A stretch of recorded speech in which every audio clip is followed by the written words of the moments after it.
In order to grow in our faith, we have to confront our doubts. I'm Angela with Entrusted with the Journey, so let's get into it.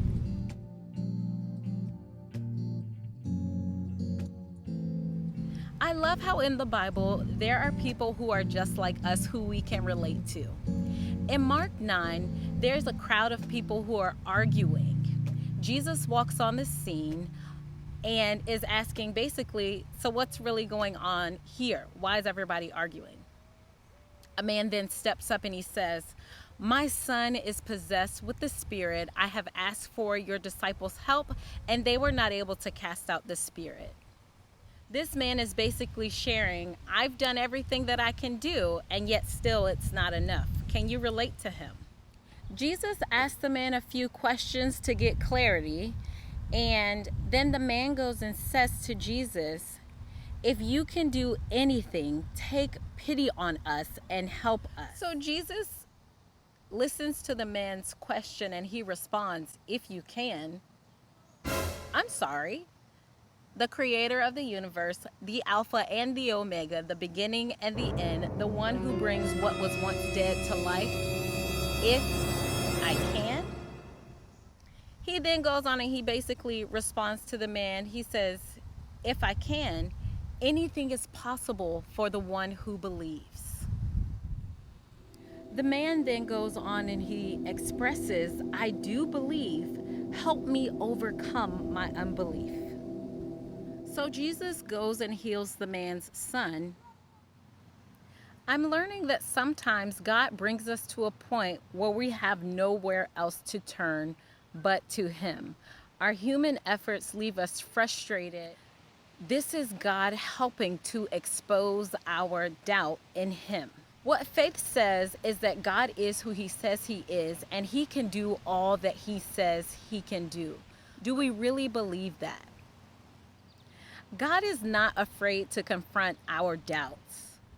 God's love for us doesn't change because there are things that we have questions about. He wants to hear our questions. He wants to hear from us.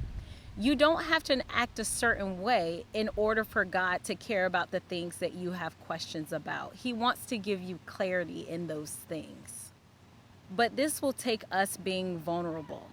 This will take us actually exposing what we don't want anyone to hear. In our communities, there can be this expectation that we put on ourselves, or maybe even others put on us, for us to know the right things to say, know the right ways to act. But that's not what God is calling us to be. God wants us to be honest and transparent with us because He loves us and wants to be in right relationship with us always from the beginning. So in order to live a more faithful life, trusting that God is who He says He is and He can do all that He said He can do in your personal life, this means we will have to, on a regular basis, expose the doubt that is so deep rooted in our hearts. So for me, what that looks like is saying, "Okay, God, I feel like you're not hearing my prayers. I feel like I'm not valuable, like no one cares about me. My best days are behind me."